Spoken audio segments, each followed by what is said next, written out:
The early morning of Tuesday, the 5th of August, 2025, broke at 5 a.m. plus 07 over the Montecito estate.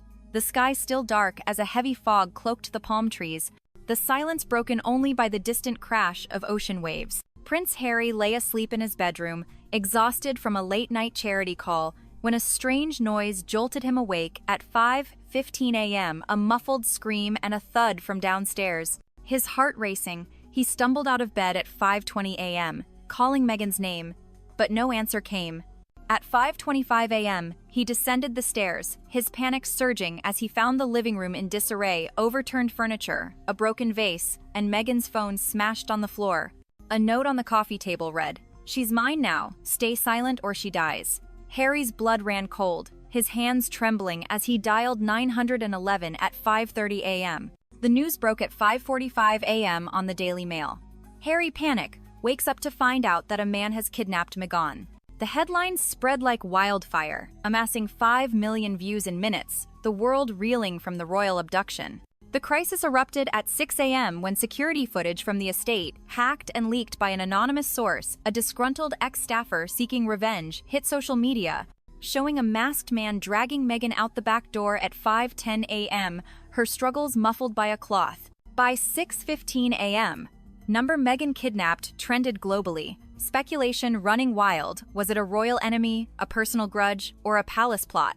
Paparazzi swarmed the gates, drones buzzing overhead, capturing Harry's tear-streaked face as he paced the driveway, shouting at police. At 6:30 a.m., officers arrived, securing the scene and launching a search, but found no immediate trace. At 6:45 a.m., Harry called Buckingham Palace, his voice breaking. "Meghan's been taken, do something." Charles, on the line at 7 a.m., responded coldly, "This is your mess, deal with it." The call leaked at 7:15 a.m., fueling the fire with 10 million views by 7:30 a.m. At 7:45 a.m., the palace issued a furious statement. "The Crown is concerned and will assist in the investigation. Privacy is requested." William, at 8 a.m., leaked a call to the Sun, his tone sharp. "Meghan's kidnapping might be her own doing. Harry's panic is overblown." King Charles, silent until 8:15 a.m., called an emergency council, his voice grave. "This abduction threatens the family, find her, or Harry loses his role." At 8:30 a.m., Harry found a second note in Meghan's office. "No police, or she's dead £5 million by noon." "They want ransom," he cried at 8:45 a.m., showing it to the FBI agents now on site. His panic turned to desperation, pacing as he muttered, "I can't lose her."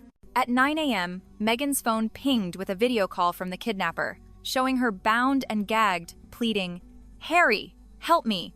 The clip leaked at 9:15 a.m., igniting outrage with 15 million views by 9:30 a.m. The drama intensified at 9:45 a.m. when police traced the call to a warehouse in LA, but at 10 a.m., a bomb threat delayed the raid. At 10:15 a.m., William called Harry. "Your wife's drama invited this, stay out of it." Harry, at 10:30 a.m., shouted back, "You're part of this, I know it." The call leaked at 10:45 a.m., fueling the fire with 20 million views by 11 a.m. At 11:15 a.m., a SWAT team stormed the warehouse, finding it empty, a decoy. At 11:30 a.m., a new note arrived. "Wrong move, next call is her last."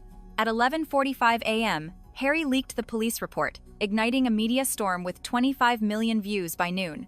Harry's panic peaked at 12:15 p.m. when the kidnapper called again, demanding the ransom be wired to an offshore account. At 12:30 p.m., Meghan's voice was faint. "Harry, they're hurting me," he sobbed. "I'm coming." But at 12:45 p.m., a royal aide warned, "Charles forbids payment, let her go." At 1 p.m., Harry hacked the kidnapper's IP, tracing it to a palace-linked server. "It's an inside job," he cried at 1:15 p.m., leaking the trace and igniting outrage with 30 million views by 1:30 p.m. At 1:45 p.m., the insider confessed, the twist deepening. At 2 p.m., Harry recorded a video, airing at 3 p.m. "We're victims of a palace plot," number Harry panic trended. The fallout hit at 4 p.m. Charles blamed rogue elements publicly, but a leaked memo at 4:15 p.m. showed William's involvement. At 5 p.m., her lawyer claimed assassination attempt, but the trace was inconclusive. At 6 p.m., Harry flew to LA, confronting William via video at 2 a.m. local time. "Your plot failed," he yelled. William denied, but at 2:15 a.m., a palace insider confessed to the setup. The climax came at 3 a.m. when police raided a second location, finding Meghan alive but bruised, rescued at 3:15 a.m. At 3:30 a.m., she arrived at the hospital, sobbing into Harry's arms. "They wanted me gone." The confession fueled a family meltdown. At 4 a.m., Charles relented, condemning the plot. At 4:15 a.m., the insider's arrest confirmed palace ties, but at 4:30 a.m., a new threat, a second kidnapper, emerged, twisting the plot. At 5 a.m., a joint statement aired. The family unites against threats. But at 5:15 a.m., a leak suggested Meghan staged it, fueling debate. At 6 a.m., Harry and Meghan reunited, their bond tested. At 7 a.m., the palace locked down, protesters chanting number "Justice for Meghan." At 8 a.m., a court date was set for the 6th of August. At 9 a.m., Meghan broke down on live television. "The kidnapping is real. They tried to kill me." The abduction had sparked Harry's panic, leaving scars.